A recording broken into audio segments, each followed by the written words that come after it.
ഒരുപാട് health benefits ഉള്ള fibre റിച്ചായ ആസ്പരാഗസ് അല്ലെങ്കിൽ ശതാവരി വെച്ച് നമുക്കൊരു തോരൻ തയ്യാറാക്കിയാലോ?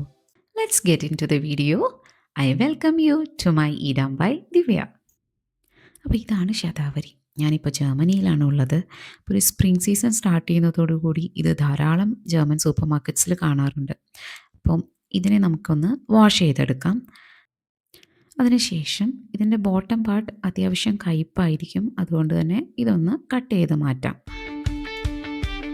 ഞാനിപ്പോൾ എല്ലാ സ്റ്റെമ്മിൻ്റെയും ബോട്ടം പാർട്ട് ഇതുപോലെ കട്ട് ചെയ്ത് മാറ്റി വയ്ക്കുന്നുണ്ട്. ഈ സ്റ്റെമ്മ് ജസ്റ്റ് ഒന്ന് ഒടിച്ചു നോക്കിയാലും ഈ ബോട്ടം പാർട്ട് നമുക്ക് സെപ്പറേറ്റ് ആയിട്ട് കിട്ടുന്നതാണ്. അങ്ങനെയും ചെയ്യാം.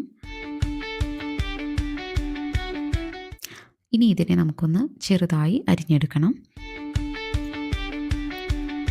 ഇപ്പം നാട്ടിലൊക്കെ ആണെങ്കിൽ ഞാൻ പേര് കേട്ടിട്ടുണ്ട് ശതാവരിന്ന്, പക്ഷേ എവിടെയും കണ്ടിട്ടില്ല അത്. ഇപ്പോൾ ജർമ്മനിയിൽ വന്ന ശേഷമാണ് ഇത് ധാരാളമായിട്ട് കാണുന്നതും.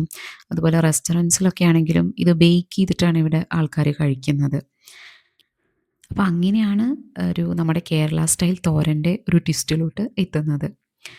അപ്പോൾ ഇനി തോരൻ തയ്യാറാക്കാനായിട്ട് നമുക്ക് കുറച്ച് ചെറിയുള്ളിയും അതുപോലെ തന്നെ കുറച്ച് വെളുത്തുള്ളിയും കട്ട് ചെയ്ത് വയ്ക്കാം. ഇനി ഒരു പാൻ ചൂടാക്കാനായിട്ട് വയ്ക്കാം. നല്ലപോലെ പാൻ ചൂടായിട്ട് വരുമ്പോഴത്തേക്ക് നമുക്കൊരു 2 ടേബിൾ സ്പൂണോളം വെളിച്ചെണ്ണ ആഡ് ചെയ്ത് കൊടുക്കാം. ഇനി ഈ എണ്ണയൊന്ന് ചൂടായി വരുന്നവരെ നമുക്ക് വെയിറ്റ് ചെയ്യാം.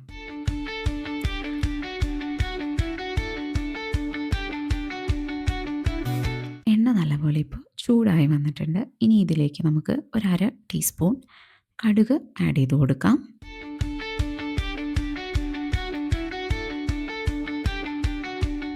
കടുക് നല്ലപോലെ പൊട്ടി വന്നിട്ടുണ്ട്. അപ്പോൾ നമുക്ക് ഇതിലോട്ട് ചെറിയ ഉള്ളിയും വെളുത്തുള്ളിയും അതുപോലെ പച്ചമുളകും അരിഞ്ഞു വെച്ചത് ചേർത്ത് കൊടുക്കാം.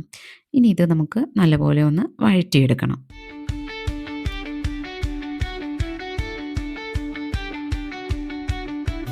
കറിവേപ്പില കൂടി ഞാനിവിടെ ആഡ് ചെയ്ത് കൊടുക്കുന്നുണ്ട്.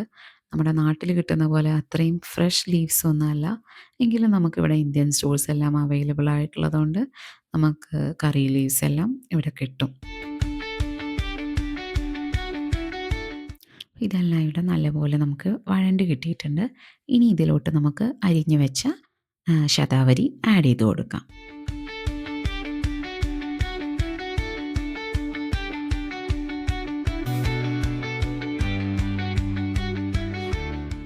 ഇനി ഇത് നല്ലപോലെ ഒന്ന് ഇളക്കി യോജിപ്പിക്കാം.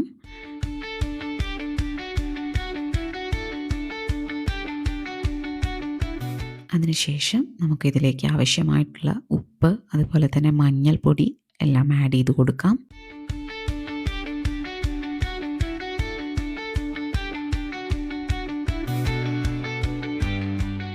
വീണ്ടും ഒന്ന് നല്ലപോലെ ഇളക്കി യോജിപ്പിച്ച ശേഷം നമുക്കിതൊന്ന് ഒരു 10 മിനിറ്റോളം കുക്ക് ചെയ്തെടുക്കണം. ഞാനിവിടെ കവർ ചെയ്യുന്നില്ല, അല്ലാതെ തന്നെ നമുക്കിത് നല്ലപോലെ കുക്കായി കിട്ടുന്നതാണ്. ഇടയ്ക്കിടയ്ക്കൊന്ന് ഇളക്കി കൊടുക്കുക.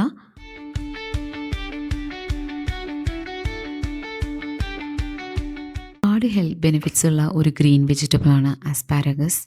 Law calorie, rich in vitamins, antioxidants, fibres. So അതുകൊണ്ട് തന്നെ നമുക്ക് ഹെൽത്തി ആയിട്ട് നമ്മുടെ ഫാമിലിക്കെല്ലാം സെർവ് ചെയ്യാൻ പറ്റുന്ന ഒരു നല്ല ഡിഷാണിത്. ഇവിടെ ഇപ്പോൾ ഒരു 10 മിനിറ്റോളം നമ്മുടെ ശതാവരി കുക്കായിട്ടുണ്ട്. ഇനി നമുക്ക് ഇതിലോട്ട് ആവശ്യത്തിന് തേങ്ങ ചേർത്ത് കൊടുക്കാം.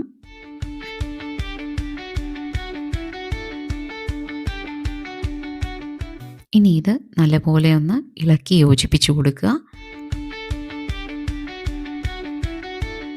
തോരൻ ഇവിടെ റെഡിയായി വന്നിട്ടുണ്ട്.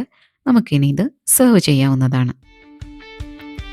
ഈ റെസിപ്പി നിങ്ങൾക്ക് എല്ലാവർക്കും ഇഷ്ടമായെന്ന് വിചാരിക്കുന്നു. അപ്പോൾ എല്ലാവരും ഇത് മിസ്സാക്കാതെ ട്രൈ ചെയ്ത് നോക്കണം. So thanks for watching. See you in the next video. Bye.